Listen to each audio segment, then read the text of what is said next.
MornY'all. Night fell over Caracas, and by morning, Nicolás Maduro was no longer there. That fact alone has raised a hard question. Was what the United States did ethical under the Constitution? Not legal in a narrow sense, ethical. The Constitution was written to protect Americans from arbitrary power. It was also written to allow the nation to defend itself. That tension is now on full display. For more than a decade, Venezuela has collapsed under Maduro's rule. Its economy failed, its institutions hollowed out, its people fled. Millions left. They did not scatter evenly across the globe. They came north, across the borders. They arrived in American cities, shelters, schools, and hospitals. This was not a distant humanitarian problem. It became a domestic one. Local governments absorbed the cost. Federal agencies strained. Communities argued over capacity housing, policing, schools. A foreign leader's decision produced internal American consequences. At the same time, U.S. prosecutors say something else was happening. They allege that cocaine flowed through Venezuela at industrial scale. They allege that the state itself provided protection. They allege that drugs were used as leverage against the United States. If that's true, the harm is measurable. Addiction deaths, criminal networks, enforcement costs, lost productivity. They are not abstract injuries. They are borne by Americans who never voted in a Venezuelan election.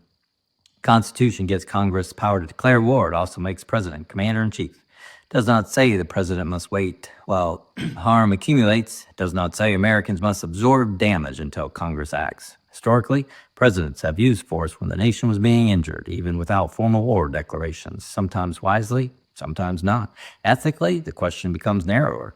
Did the action aim to stop ongoing harm in the United States? Did it target an individual accused of directing that harm? Did it avoid broader civilian punishment? Did it seek accountability through courts rather than conquest?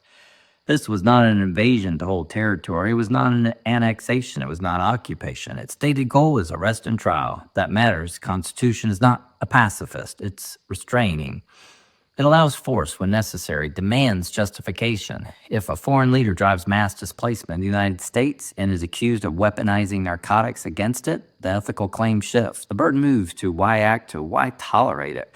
Reasonable people can still disagree. They should, but constitutionally, ethics here do not turn on sympathy for a ruler. They turn on duty to be governed. The Constitution is written for Americans, their safety, their order, their future. History will decide whether this action upheld that duty or crossed the line. For now, the country is left with the oldest American question.